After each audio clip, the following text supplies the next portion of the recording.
Hello everyone, this is Mona Raghuvanshi. बच्चों, आज के इस वीडियो में हम पढ़ेंगे बहुत ही खतरनाक बीमारी कैंसर।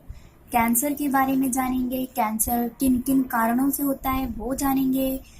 ट्यूमर क्या होता है, एक सामान्य कोशिका और कैंसर युक्त कोशिका में क्या अंतर होता है, ये सारी चीजें हम आज की वीडियो में जानने वाले हैं।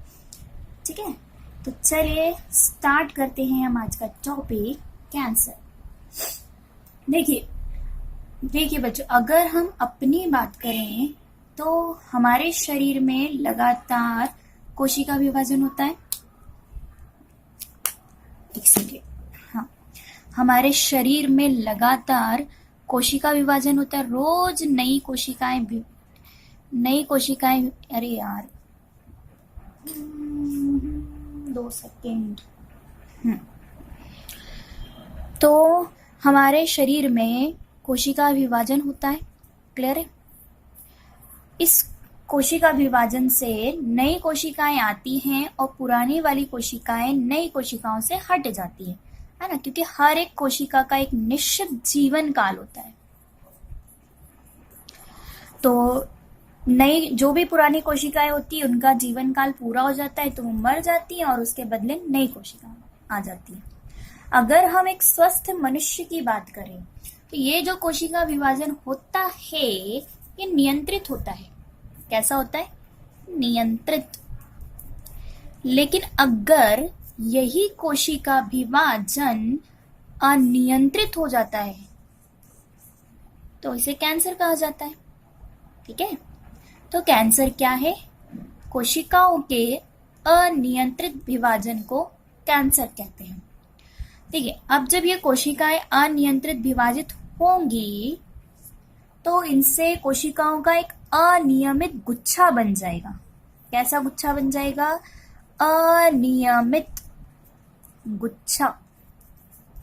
और कोशिकाओं के इस अनियमित गुच्छे को ट्यूमर कहा जाता है।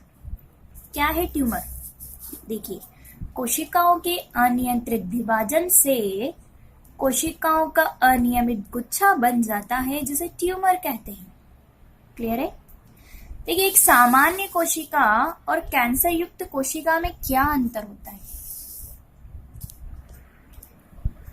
सामान्य कोशिका में जो कोशिका विभाजन होता है 1 से 2 बन जाती है, बन गई, 2 से 4 बन जाती है, बन गई। ठीक है, तो बहुत ही सामान्य होता है, नियंत्रित होता है। किसमें? सामान्य कोशिका की बात करें। सामान्य मतलब जो स्वस्थ शरीर है उसमें कोशिका विभाजन नियंत्रित होता है।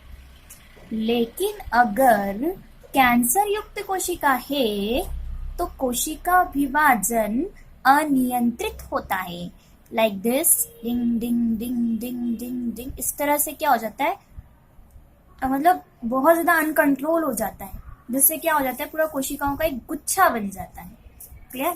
अच्छा, सामान्य कोशिका की एक और खासियत ये होती है कि मान लीजिए सामान्य कोशिकाएं और उनमें भी अनियंत्रित विभाजन हो रहा है। कैसा विभाजन हो रहा है? अनियंत्रित। लेकिन कोशिका कैसी? सामान्य। लेकिन जब ये कोशिकाएं एक दूसरे के कांटेक्ट में आती हैं तो इनका कोशिका विभाजन रुक जाता है ना। जब ये कोशिकाएं आपस में एक दूसरे के कांटेक्ट, हाँ, तो इनका कोशिका विभाजन क्या होता है? रुक जाता है। क्लियर? अच्छा, इस गुण को क्या कहते हैं? सस्पर्श सदमन। सदमन। क्लियर है? क्या है सस्पर्श सदमन? कि कोशिकाएं एक दूसरे के कांटेक्ट में आती है और कोशिका विभाजन रुक जाता है। अच्छा, ये जो गुण होता है ये अनुपस्थित होता है किसमें?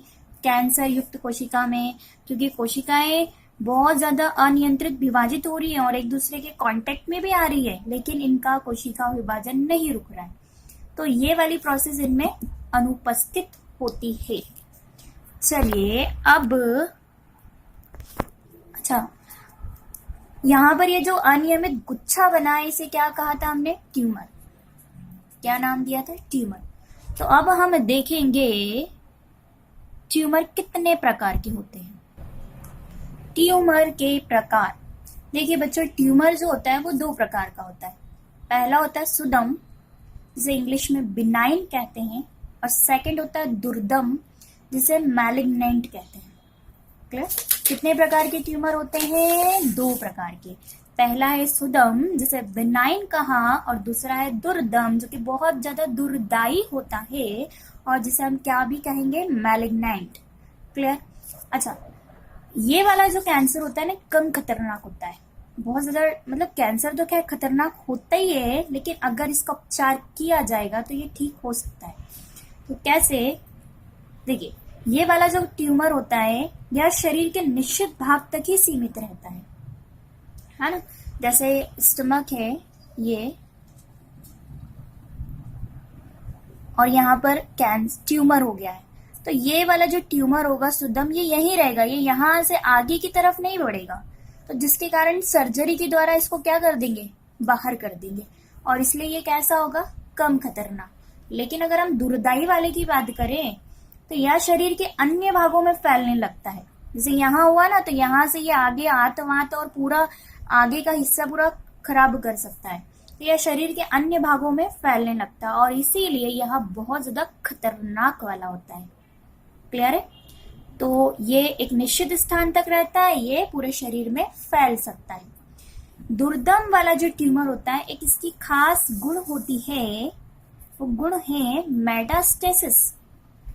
अब मेटास्टेसिस क्या है? ध्यान दीजिएगा कि जब कैंसर की गिल्टी, मतलब कैंसर का जो ट्यूमर होता है उसको गिल्टी कहते हैं, जब ये अपनी अंतिम अवस्था में जाता है, मतलब इसका भी तो एक जीवन काल होगा ना, तो अंतिम अवस्था में टूटकर रुधिर या लसिका द्वारा शरीर के विभिन्न अंगों तक जाती है। कौन? ये जो गिल्टी होती है, जैसे ये गिल्टी है ना, ट्यूमर है, कौन सा वाला? दुर्दम वाला। तो अगर ये किसके यहाँ पर रक्त वाहिनियां हैं, कौन है यहाँ पर? रक्त वाहिनी, तो ये, या लसिका वाहिनी, तो ये ट्यूमर जब टुकड़ों में टूटेगा तो ये रक्त के साथ क्या होगा? पूरे शरीर में क्या होगा? फैल जाएगा।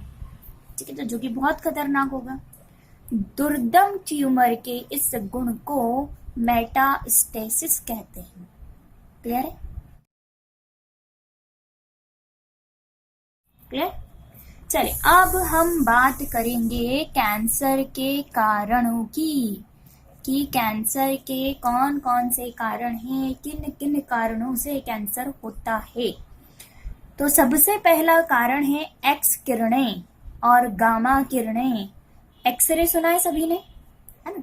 तो अगर कोई व्यक्ति बार बार एक्सरे कराता है, एक्स किरणों के मतलब कांटेक्ट में आता है, या फिर किसी भी प्रकार से ये दोनों किरणों के कांटेक्ट में आता है, एक्स किरणें, गामा किरणें, तो ये किरणें क्या करती हैं? जो डीएनए होता है, कहाँ होता है ये डीएनए? कोशिका के अंदर, इसको क्या करती है? क्षति पहुंचाती है, हानि पहुंचाती है, जिससे कोशिका में उत्परिवर्तन हो जाता है। क्या होता है? उत्परिवर्तन, और जिससे कोशिका में अनियंत्रित विभाजन शुरू हो जाता है, मतलब कैंसर वाली स्टेज आ जाती है। फिर हम बात करें तंबाकू। सभी को मालूम है कि तंबाकू खाने से कैंसर होता है ना? आपने टीवी वगैरह में, थिएटर वगैरह मूवी देखने जाते हो तो वहां सबसे पहले जो ऐड होता है, तंबाकू सेहत के लिए हानिकारक होती है, और बहुत ही ऐसे खतरनाक वाले फोटो दिखाते हैं कि जिससे मजा आ जाता है मूवी देखने का, है ना?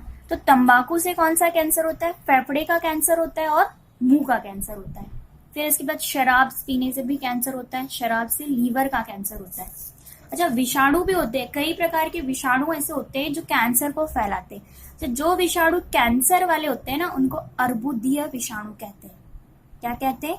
अर्बुदीय विषाणु, और अंग्रेजी में कहें तो ऑन्कोजेनिक वायरस। ठीक है, तो ये भी क्या करते हैं? कैंसर के कारण होते हैं। तो क्या क्या कारण है कैंसर के? एक्स किरणें, गामा किरणें, इनसे भी कैंसर होता है। तंबाकू खाने से, शराब पीने से, विषाणुओं द्वारा, इन सभी से कैंसर होता है। अच्छा, ये जो जितने भी कारण है ना, इनको कहते हैं, ये सभी के सभी इनको कहते हैं कैंसर जन्य, कैंसर को जनने वाले, है ना? तो क्यों कहा? देखिए, कैंसर को उत्पन्न करने वाले कारक कैंसर जन्य कहलाते हैं। तो ये सारे कारणों से कैंसर होता है, और इन्हीं सभी को क्या कहा जाएगा? कैंसर जन्य। ठीक है, अब आगे हम पढ़ने वाले अगली वीडियो में हम पढ़ेंगे कि कैंसर को किस तरह से ज्ञात किया जाता है, अगर कहीं किसी व्यक्ति को कैंसर होता है तो कैसे पता लगाया जाता है और उसके क्या क्या उपचार है। Bye bye, take care, Shaba खैर।